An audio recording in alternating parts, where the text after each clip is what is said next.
రామచంద్రమూర్తి వలన ఉపకారము కాని ప్రత్యుపకారము కాని పొందనివాడు రామాయణమునందు లేడు. ఆయనకి ఉపకారం చేసిన వాళ్ళందరికీ ప్రత్యుపకారం చేశారు. ఒకవేళ ఉపకారం చేయకపోయినా ఉపకారం చేశారు. కానీ ఆయన ఉపకారాన్ని పొంది కూడా ప్రత్యుపకారం నేను చెయ్యలేను అని చెప్పింది ఎవరితో అంటే ఒక్క హనుమతోని చెప్పారు. రామాయణ పరిసమాప్తి సమయంలో హనుమని దగ్గరికి పిలిచి గట్టిగా కౌగిలించుకుని ఒక మాట అన్నారు. మదంగే జీర్ణతాం యాతు యత్పయోపకృతం కపేహి నరహ ప్రత్యుపకారాణం అపత్సాయ అతిపత్రతాం అన్నారు.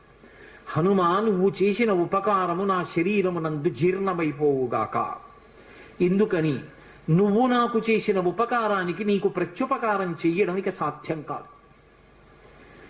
నేను కష్టంలో ఉంటే నువ్వు నా భార్య యొక్క జాడ కనిపెట్టావు. ఇప్పుడు నీకు ప్రత్యుపకారం చేయాలంటే నీకు అటువంటి కష్టం కలగాలి. కోరచ్చా నేను?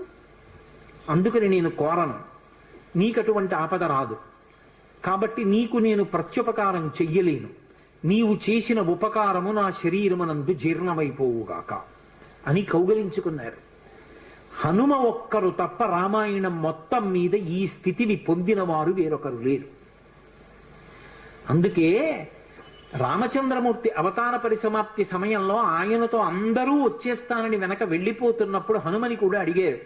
హనుమా, నువ్వు వస్తావా అని అడిగారు. రామచంద్ర ప్రభో, మీరొకటి, మీ కథ ఒకటి, మీ నామం ఒకటి కాదు.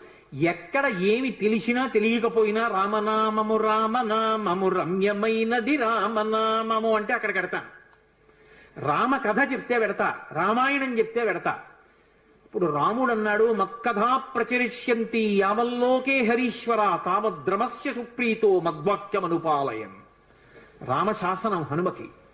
ఎక్కడ రామనామం చెప్పినా, ఎక్కడ రామ కథ చెప్పినా, ఎక్కడ రామాయణం చెప్పినా హనుమా నువ్వు అక్కడికి వెళ్ళి కూర్చుని వింటూ ఉండు.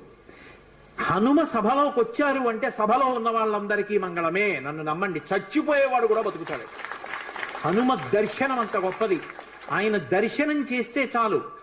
నిన్నను మీతో చెప్పా, సంధ్యాకాల దర్శనంతో సమానం. ఉపద్రవాలు కూడా తొలగిపోతాయి. అంత శక్తివంతం హనుమద్ దర్శనం అంటే.